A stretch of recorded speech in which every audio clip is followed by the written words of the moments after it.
Hello, friends. This is Dave Hurwitz, executive editor at ClassicsToday.com, here with the next marvelous box in our series of Darmstadt anal documents. Sorry, that's Darmstadt oral documents. A little Freudian slip there. Yes, you can see how I could have made that quite excusable error, I hope. And box number 4, which contains 7 fun-filled CDs, is dedicated to pianists and the piano literature. And there's something very, very special about this box that I know is going to appeal to all of you Darmstadtners. And that's this. You know, there is a special prize awarded to the Darmstadt piano work that is the most avant of all the avant-garde stuff. And that award, because it's auf Deutsch naturally, is called the Klaviertrümmergeschenk. Yes, a Klaviertrümmergeschenk is, well, it roughly translates as a gift of the wreckage of the piano. Because, you know, it's a popular turn of phrase to say that a performer or performance reduced the piano to kindling. Well, that actually happened quite a few times in Darmstadt. And so the work that successfully reduces the piano most to kindling is awarded, or the composer is awarded, the Klaviertrümmergeschenk, the piano wreckage gift, which consists of pieces of whatever is left over from the piano once they're done, you know, artistically reducing it to rubble. Now, the fact of the matter is, and what makes this release so special on the Neos label, as with the last one, is that there are dozens of pianos being used at any given year, but only one Klaviertrümmergeschenk, only one piano gift, which means there's a lot of rubble left over. And so, if you get this, Neos has arranged with the Darmstadt Preservation Society archive, which contains all of the leftover piano rubble, for you to get your very own Klaviertrümmergeschenk.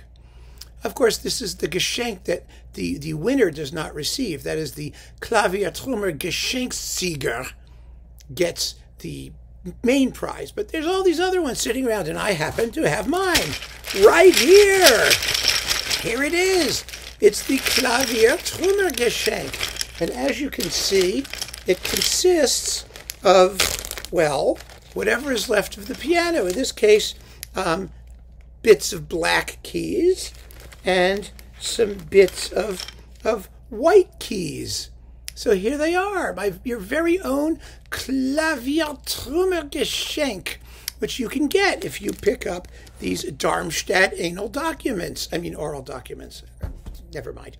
And here it is. Oh, this is odd. Well, it looks like the black keys are kind of, I don't know if you can see this, they're kind of shedding onto the white keys. So you've got sort of, which I guess you would call this Klaviertrümmergeschenkverschmutzung. Yeah, it comes off, yes, all over you. I mean, you can, yes, it's part of the black keys. But what do you expect? It's Trümmer, it's wreckage, it's Verschmutzung. It's a little scummy, and it's been sitting in a dusty Darmstadt warehouse for God knows how long. But I mean, I know you would want your very own souvenir of the Darmstadt Piano School, and I don't know what could be more exciting. So order yours now and get your Klaviertrümmergeschenk, your very, very own. I don't know what I'm going to do with it, but, you know, here it is. Meanwhile, let's talk about what is in this 7-disc jolly set of keyboard masterpieces. There's some fantastic piano playing and very, very well-known piano artists as well.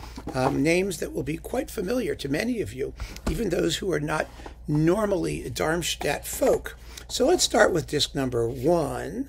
Yes, is this disc number 1? Box 4, pianist disc number 1. CD 1. You get Schoenberg's, 6 piano pieces, opus 19. More Schoenberg, 5 piano pieces, opus 19. Played by Edward Steuermann, the great Schoenbergian. And then you get Bartók's Sonata with Andor Foldis. I mean, these are famous people. Webern's Variations with Peter Stadlin. He's up and down this one. Stefan Volpa's Passacaglia, which is sort of a major work from 4 Studies on Basic Rose. That's played by David Tudor, the very well-known contemporary piano guy. And we have Roger Sessions, From My Diary, 4 pieces. I mean, this is not, what you might call the craziest of the avant-garde. In fact, the piano might have survived the process. I don't think that this particular Geschenk resulted from this particular disc of piano repertoire. So yeah, I mean, Roger Sessions, Hans Erich Apostel, something called Kubiniana, 10 Klavierstücke, opus 13, again with Peter Stadlin, and Boulez, his first sonata, played by Erika Haase. So that's disc 1. Not too difficult, really. I mean, if you know this stuff, then that's not going to scare the wits out of you, is it? So let's try disc number 2 and see how much more frightening we can become. All right. Bernd Alois Zimmermann, something called Enchiridion Zweiteil Exerzitien. I mean, it just speaks for itself, doesn't it? And let's see who. Yvonne Loriod is the pianist. Madame Messiaen herself. Then Franco Evangelisti, the Proiezioni Sonore Stratore. This is from 1955-56. I mean, it's only 4 minutes long. The title is longer than the duration of the piece. That's with David Tudor again. And Luc Ferrari, Visage 1, played by Elsa Stockhug, whoever that is. And we get Stockhausen, Klavierstück 11, XI, with David Tudor again. Pierre Boulez, his Troisième Sonate, performed by Pierre Boulez. Now, as you know, the Boulez Third Sonata is incomplete, which makes it only more avant. I mean, the less of it he wrote, the more avant it necessarily becomes. And he never did actually finish it. It remained avant. I mean, we were still waiting for the avant part, but he's dead, so someone will have to complete it. Oh, won't that be fun? Where's Frederick Serha when you need him, And then we have Aldo Clementi, Composizione number 1. Okay, that's with Alois Kontarsky. The Kontarsky brothers. Isn't that fun? Niccolo Castiglione, Inizio di Movimento. Oh, I heard a piece of his once, an orchestral piece called Sinfonia con Giardiniera, which was such a piece of hooey. Well, this is sort of hooey too. I listened to the opening of it, and it was quite hooistic. I mean, it really was. Georgi Kurtag, 8 Klavierstücke, opus 3. And then we have, oh my God, Erstalbrecht Stiebler, something called Labile Action, with Peter Rugerkamp, piano. 3 minutes and 57 seconds for all that. Can you believe it? I feel my trummerizing and as we go through this, really. And Helmut Lachenmann, Echo Andante, performed by Helmut Lachenmann. So that's kind of interesting. When the composer plays his own thing, or plays with his own thing. I know, never mind. Let's see. Box 4, pianist CD3. Yanis Xenakis, yeah. Evryale, Avriali. Yeah, it's one of those things. This is with Kontarsky again. And Andrei Bukoroshliev, 6 etudes after the Pyrenees. Well, there you go. Piranhas? They're piranhas or Pyrenees? Well, it doesn't matter. It would sound the same either way. Claude Helfer. We know him. He's well known. And then we've got Wolfgang Rihm, Klavierstück number 5, Tombeau. Well, we all know what a tombeau is. It's a memorial work, and it's played by Herbert Henck who's also quite well known. He saw Virgo a lot doing strange piano music. Oh, Salvatore Sciarrino, his Primo Sonata from 1976. Now, I have to tell you a little Sciarrino story. This is performed by Peter Schmalfuss. And, you know, Sciarrino is such oh, he's just a joke. I mean, let's not kid ourselves. I remember when the recordings of his sonatas were coming out, and I was reading the notes and listening to them and going, oh my God, it was all that, the usual avant-garde bullshit, frankly. But I have a wonderful Sciarrino story, which I've told in another context, but this is the perfect place for it. When George Crumb came to the Cannes Classical Awards in the south of France to get a Lifetime Achievement Award, which was just a marvelous event, we had a celebratory sort of dinner after the award ceremony, and there was George Crumb holding court with a large and devoted coterie of avant-garde Euro trash composition students. And I mean that in the nicest possible way. I really do. And I was standing there with him, and one of these greasy little snot rags walks up to him and says, "What do you think of Salvatore Sciarrino's music?" And Crumb looks at the kid, and he says in this wonderful West Virginian accent, he said, "Well, I think Rachmaninoff wrote some beautiful melodies, don't you?" Well, that was a conversation stopper. Oh, it was just one of those wonderful moments. Okay, then we have, let's see, Reinhard Fabel Klavierstück. You notice how these are all just called Klavierstück? I mean, it's kind of ridiculous. I mean, I like Klaviertrümmer. I think that's what it should be called, because the Stück very quickly turned into Trümmer. You know, it really did. It just destroyed the piano. And then we have, Reinhard Fabel. He's back. Klavierstück 1978. This is different from 1976. It must be the sequel. It was like Airport 76. You know, there's one disaster movie, and then you have like another disaster movie. Once you blow up one airplane, you have to keep making more, where you find new and creative ways to blow up the next airplane. And this is the same thing. Once you reduce your piano to rubble, you have to come up with sequels that reduce your piano to smaller pieces of rubble. Although I do think that just having the keys as all that's left is almost as rubbly as you're going to get, unless you get some of those like screws that tighten the strings in the soundboard or something. Oh, and Mauricio Kegel, we know him. This is with Alois Kontarski again. Antasten, Clavier Etude. Antasten, on these things, on the keys. Yeah, the keys. Okay, let's forget about that and put away. This is disc number. This is only disc number 3. We have to move a little faster here, or we'll never get through this. Oh, this one doesn't have too many things on it. Okay, Silvano Bussotti, La Morte de Phèdre.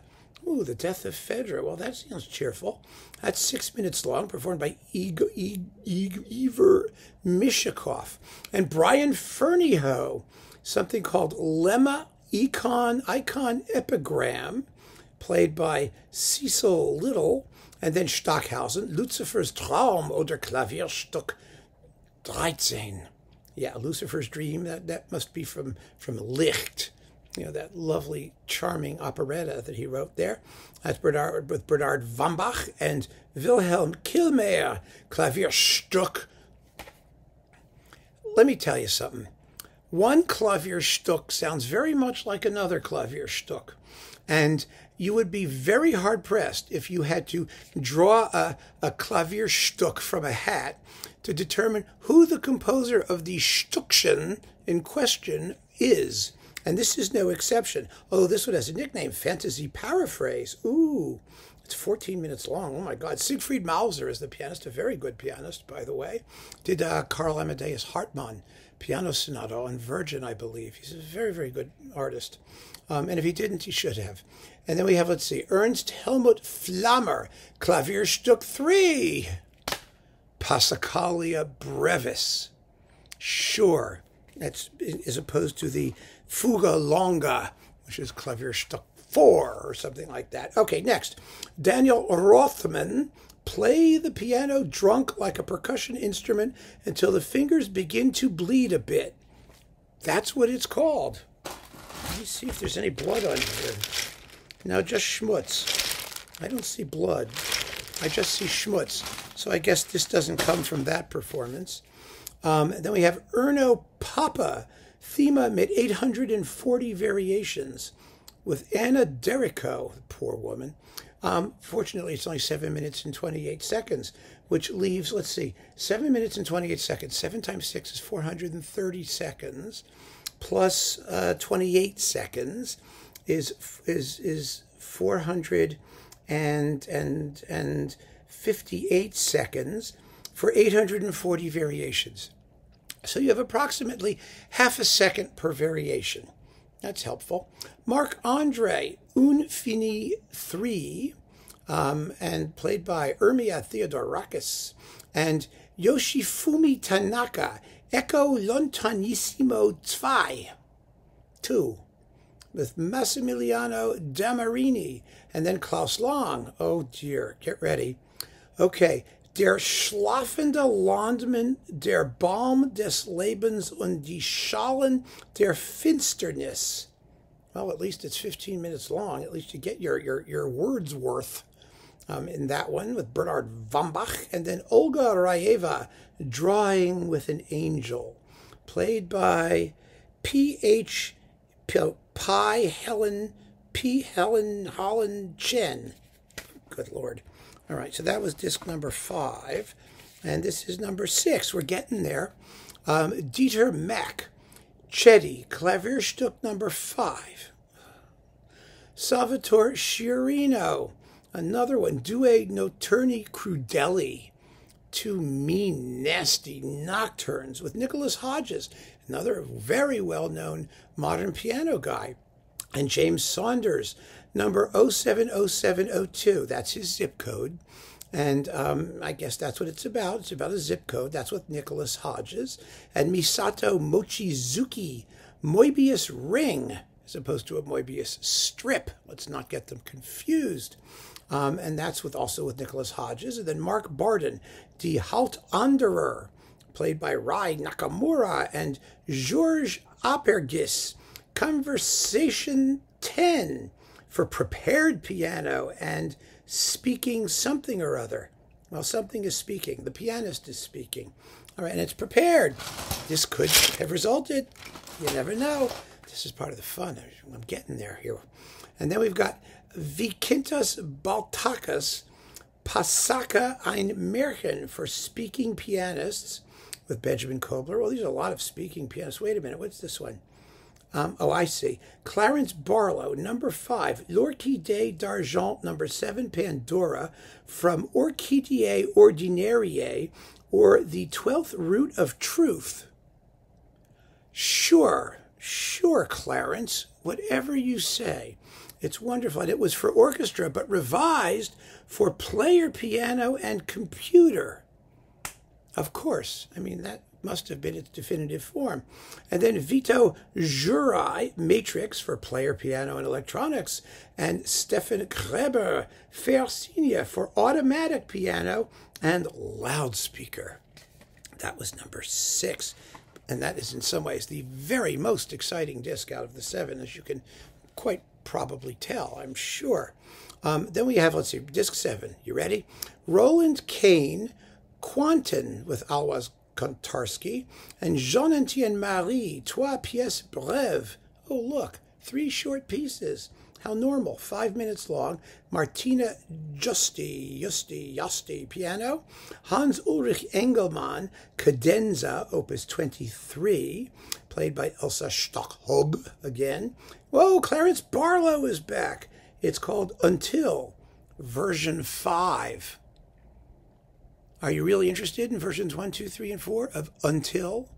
I think that actually sort of destroys the title, doesn't it? Because you know what the Until is. It's Until version, I don't know. Okay. Christy Becker is the pianist. Then we have Christina Kubish, Identikit, Divertimento, for 5 pianists at 1 piano and tapes. And yes, this is what is left of Identikit, with 5 pianists whacking on 1 piano and tapes. I know it. I know it is. If I look closely enough. No, I just see the Verschmutzung. I'm sure that's it. I'm positive that this is my Klaviertrümmergeschenk. Yes, that's it. My Klaviertrümmergeschenksverschmutzung. Yeah.